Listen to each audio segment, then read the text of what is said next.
operadores del derecho, el derecho internacional no es vinculante o tiene quizá una fuerza media programática, ¿no es cierto?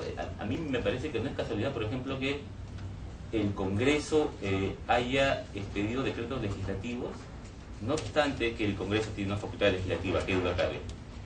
Tiene límites materiales, y esos son los derechos fundamentales, parte de los cuales están contenidos en los tratados de derechos humanos. El convenio 169 es parte de esos tratados de derechos humanos, y ese tratado reconoce el derecho a la consulta. En consecuencia, el Congreso está vinculado a la Constitución, está vinculado a los tratados de derechos humanos que, de alguna manera, forman parte del bloque de constitucionalidad y vinculan, ¿no es cierto? Sin embargo, el Congreso se sintió con el derecho de desvincularse, por decirlo de alguna manera, del convenio 169.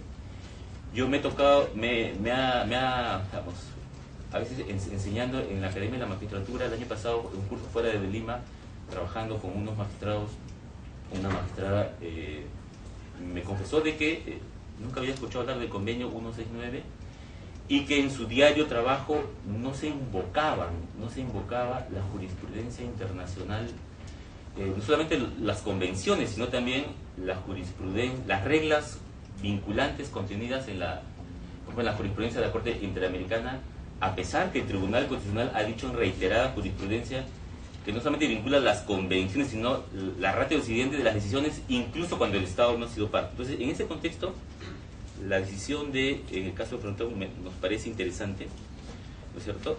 También me parece interesante cómo, de alguna manera, jala jurisprudencia de la sentencia Yulona Yamoja, ¿no es cierto?, que me parece importante, esta sentencia que el tribunal que ha levantado un poco los estándares en motivación, ¿no es cierto?, que en pocas palabras lo que establece es ejercer la jurisdicción no es un acto de vencimiento de una parte a la otra, sino es un acto de convencimiento, ¿no? Dictar sentencia es un acto donde uno tiene que motivar, justificar, persuadir, ¿no es cierto?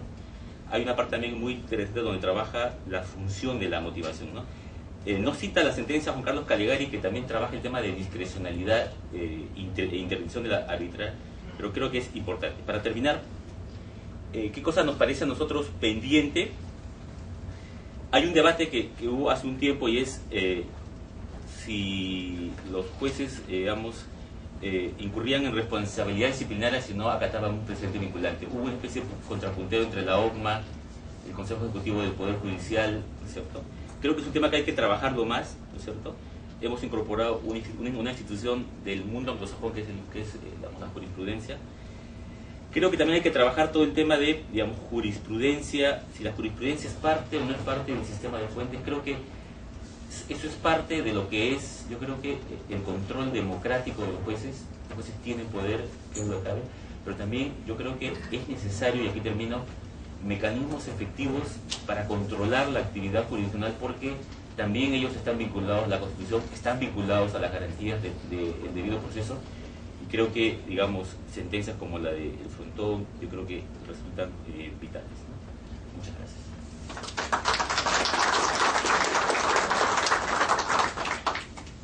Ahora vamos a pasar haciendo la ronda de réplica, y esto va a contar con 5 minutos para poder ver, y quisiera yo invocar a todos los presentes, sobre todo los expositores. Sobre todo, hemos visto cuáles son las modalidades, cómo es la conducta de vida del magistrado, ya sea dentro de la praxis, pero ¿qué debemos hacer? ¿Cómo cambiar? Sobre todo, los aportes que debemos tener frente a ellos, porque creo que Control Interno aquí, en forma conjunta, está participando, de tal manera, para poder hacer el cambio, tenemos que tomar decisiones, y esas decisiones, ustedes, como parte público, las preguntas que lo van a hacer un poco de aporte, para que también aquí las personas con gran experiencia puedan tener un aporte, y de tal manera que lleguemos a una conclusión donde que esto no solamente quede en papel y no solamente quede plasmado como una conferencia más. Entonces vamos a darle el uso de la palabra al doctor Martín Hurtado, quien va a tener 5 minutos, y de tal manera en la segunda ya vienen las preguntas.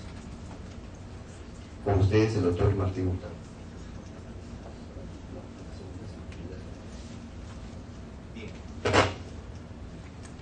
que la intervención del doctor Ruiz me ha quitado algunos temitas que quería debatir con relación a la intervención del representante del Ministerio Público, del sistema de control, ¿no? En el sentido de que la actividad de control que ejercita por lo menos la institución donde estoy trabajando en esta oportunidad hace una sana distinción entre criterio jurisdiccional e independencia judicial.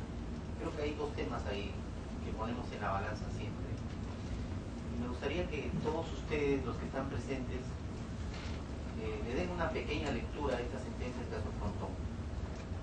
Porque en esta sentencia se ha hecho una función pedagógica, ya se dijo esto, para que se pueda entender de alguna manera cómo es que a veces hay magistrados que, sobre pretexto de esconderse tras la cortina de la independencia judicial, contravienen derechos fundamentales.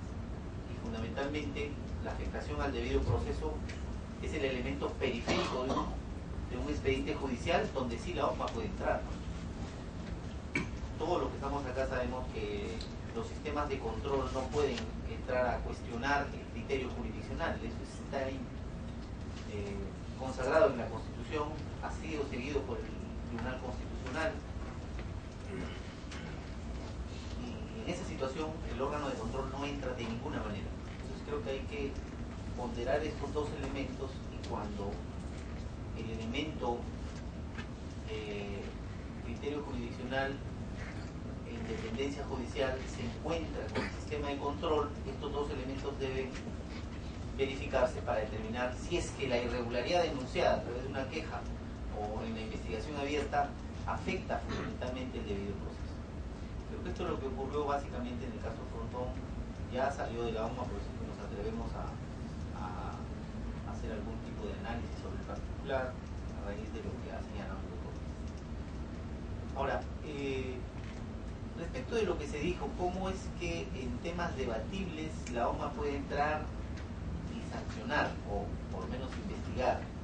Cuando yo hablaba de temas debatibles, hablaba fundamentalmente de las posiciones que existen no en la OMA, no en los sistemas de control, sino en elementos periféricos, digamos, por ejemplo, los temas de los precedentes judiciales. Legislativamente hablando, la OMA puede entrar a controlar el incumplimiento de los precedentes. Si ustedes leen el artículo 7º del título preliminar del Código Procesal Constitucional, dice que hay que cumplir los precedentes bajo responsabilidad. Por ahí empezamos con el principio de tipicidad, ¿cierto? Con el principio de legalidad, en todo caso. Entonces, si esto es así, habrá que entender que si la legislación específica habilita la función de control de manera expresa, creo que no va a haber ningún problema en decir que el cuestionamiento de incumplimiento de precedentes no sea un tema de control. Sí lo es. Ahora, pero no es que la OMA cuestione o sancione el incumplimiento o la omisión de los precedentes del Tribunal Constitucional. Lo que sucede es que muchas veces se toman decisiones en situaciones que ya hay casos reiterados, decisiones reiteradas del Tribunal Constitucional con o sin precedentes, en los cuales ya se ha determinado cómo se deben solucionar esos casos, ¿no?